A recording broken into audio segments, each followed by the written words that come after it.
Welcome back to Trust the Process, the podcast that takes you behind the scenes of real estate, construction, and new homes. This is the second half of our year-end wrap-up, what we knew about 2024, and now we're moving into 2025 and some of the things that have happened there.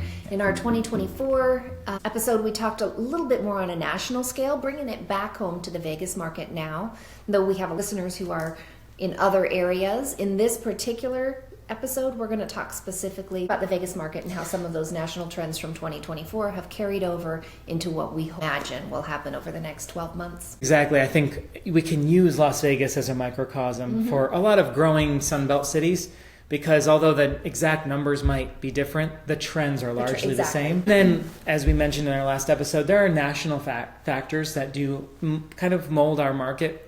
Migration, people leaving the northeastern seaboard, people leaving kind of the denser cities for suburbia. And when they're making those moves, a lot of times they're moving to other states. So they're coming from California to Nevada to Arizona to Texas.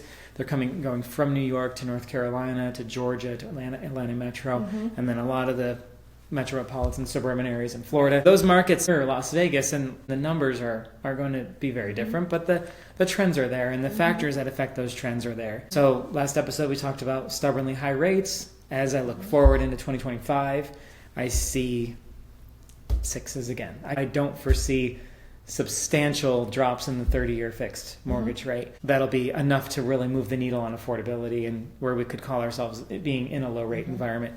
And for context, if you look at the 30-year fixed mortgage came out in the early 70s, and if you average the rate over all those 50-some years, you come up with a rate in the fives. So people will say, oh, in my day, the rates were 14% and 15%. Yes, but that was as short-lived as our 2% rates were. That was a very small area under the curve. So, yes, we can acknowledge that. Were different then. There were assumable loans. There were owner carries. I mean, a lot of times you buy a land contract, and homes were, as a multiplier of income, so much cheaper. I hate to use the word, but they were arguably more affordable. And more affordable when you say cheap. I mean, building standards have changed so much over the years, which has led to inflating costs. And when they say they don't build homes like they used to, that is an absolute load of right, in a good way. First of all, just the amount of inspections, the amount of jurisdictional inspections that go into a home, the amount of engineering that goes into every single home, energy audits, things like that. Homes are built tighter, substantially more solid than they ever have been, which is why it's so hard to create new inventory. I'm not advocating to walk that back, but we have to know what we're dealing with. Right. With each new standard, that's creating an increase in the build price. It does. So it's not just some manufactured inflation. It's reflective of what it's actually costing to build that home. Exactly, and it's how real estate is a representation of everything converging.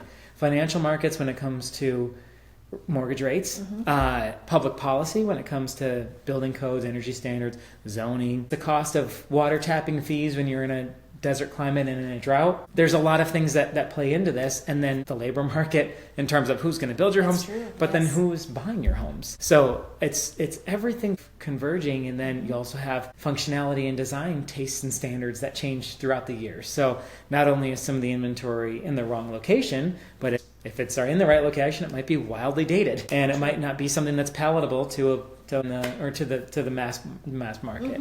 And it makes the industry that I'm in. I mean, I can't gripe about it too much because it's why there is this industry. And if it were streamlined and less cumbersome, it wouldn't be a business. There'd be no business in it, right? It would be too simple, and people would build their own homes. People would develop their own parcels. So it's a blessing and a curse. On that topic, though, if you look at where the industry is, this industry that we love, it's chugging along. And that's why 2025 and 2024 and 2023, you're not seeing these big swings. You definitely saw a swing in 21 because it was that chasm created by COVID. So you'd see deliveries lower, and then they rebounded. But overall, the build process and the development process is on such long horizons.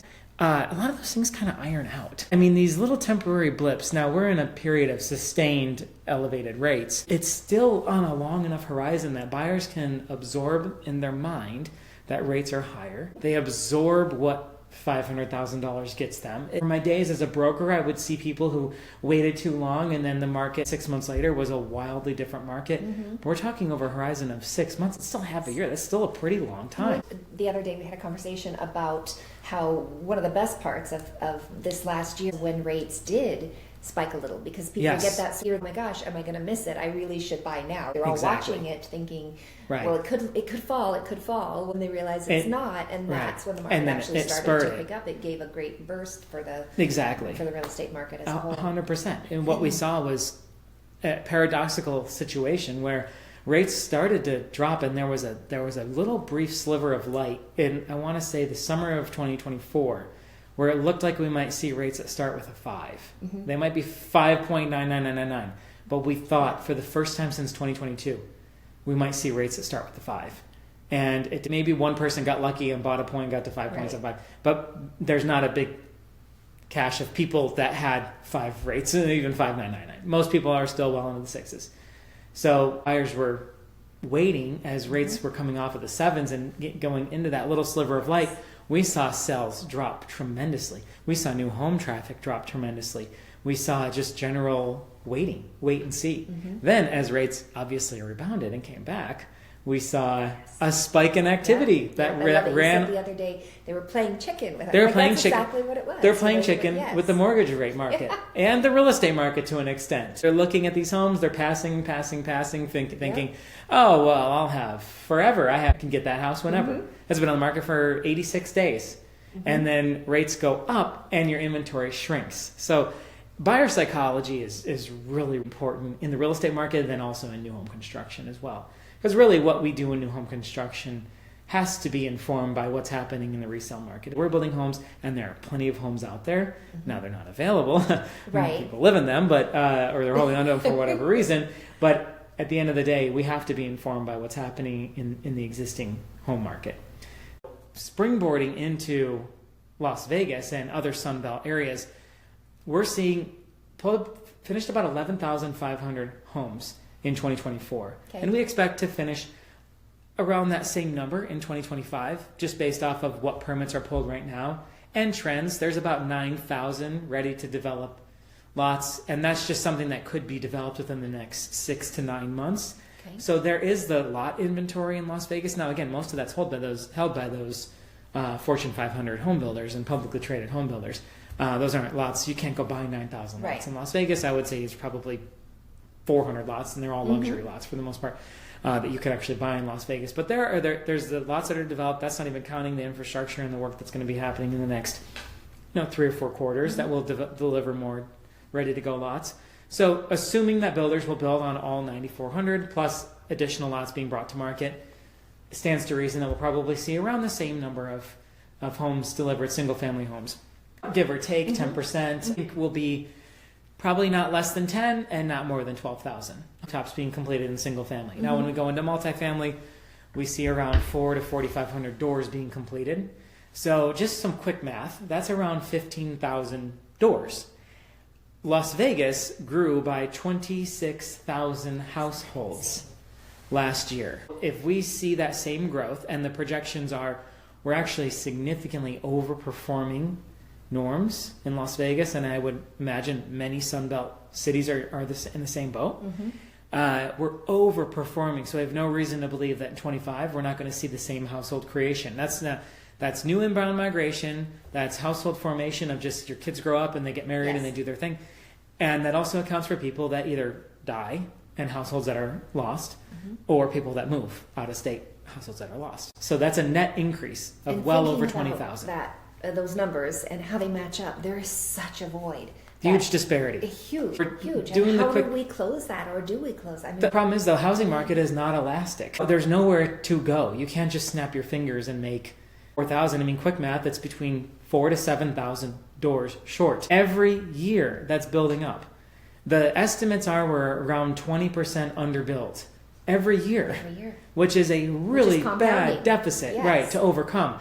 That's why we've seen nearly 100% price appreciation since before COVID. We're seeing supply and demand in real time. We're going to be hard pressed to add to demand. So what you would think is that you're just going to see more doubling up, less household formation, and that's bearing out even in national politics. This idea that I can't start my life because I can't form a household, because I can't afford a house, because I can't afford a mortgage, because I can't. And it's having political implications. People are voting on these issues because it matters to them, household formation, because that's where it's going to give first. It has to. Right. And not even by intention, just by design. Just by design. It's cold out, you put a jacket on. It's just cause and effect. And that's where we're going to see the elasticity. You're not going to have new doors created. Builders can only, go so fast. And it's going to be a while before you see downward pressure on migration because of price. I think people are still going to relocate. There's a very high threshold. The average person migrating to a Sunbelt city for a better life is going to have price of homes and cost of living not as high on their agenda as the move itself, because almost all Sunbelt cities are in the same boat. Which market is going to move quickest? We've been watching the entry-level product work has been moving quickly in recent years. Yeah. And now we're seeing that it is slowing. Yeah, I mean, that's a great point, because you would think that as borrowing costs are higher and home prices are higher, the bottom move up is where it's at. Yes, now. You would think as we enter 2025. That's right. Today. You would think the bottom of the market is where it's at. As it turns out, the most vulnerable to rate shocks, the most vulnerable to unemployment, the most vulnerable to minor economic changes can sway their fortunes drastically. So if you're building to that bottom of the market, you're very exposed. And the greatest underserved market. It's a positive feedback loop. It's so underserved because it is underserved, because it's so. And if you're a builder, to risk, and as we get in the weeds later on in the podcast, talk about some individual projects that we have coming as a company, and as we're making decisions as to how to build those out, this is informing my decisions. The risk is higher building to the bottom of the market. First, you have less room to go. You have less room to absorb surprises. If you're building at the median, which is in the middle $400,000 range, if you have a $50,000 surprise per home site, it's 10% of the entire end-of-day sales price. You can't sustain it. It's risky. If you're building to 150% of the median sales price at $800,000, you have a $50,000 surprise. Those are the things that I'm excited to expose that and to share those pieces. Those are things that people are aware of or haven't even, there's just, you don't know what you don't know. And if you haven't thought about it from that back end perspective, this is going to open that door to the thought processes that go into your business model. And hopefully start to explain some of the nuances and some of the method to the madness of the real estate market. I don't see the problem reversing. Like I said, I think household formation will be the first to go. And then eventually, as our supply and demand gets too outstripped, you might start to see some people second-guessing moves to certain Sunbelt cities. That don't have the room to grow out, or that can't meet that demand, that people can't, in a city like Las Vegas or Phoenix, they can't just drive another 30 minutes like you might be able to in Texas. You might be able to in Atlanta. You might be able to move to an exurb. We don't have exurbs in these Southwest Sunbelt markets. We know the middle of town is built out and going to be more expensive, and so a lot of those cities are growing into the ancillary communities in order to allow a lower price point or a more entry-level product and that's ideally the elasticity that the real estate market has followed since suburban sprawl after World War II. That's what it was. The belts became the elasticity in the housing market, and then kind of helped to keep prices, and appreciation very stable, and we don't really have that, at least in our market. It'll be interesting. It'll be very interesting. It'll be a great ride. And projects on the books for trust, land that is in the works, and things that are happening, and a lot of things. We'll continue at the drawing to board. Chronicle those. Though it's all the crystal ball guess at this point. We're reading the tea leaves. We're reading the tea leaves. Tea leaves, I love it. Yeah. Well, thank you for joining us again, and we'll be back soon. Hope to see you then. Bye-bye. Thanks for tuning into the Trust the Process podcast. Make sure to follow us on Spotify to stay in the loop with the latest insights, project updates, and everything in between. See you next time.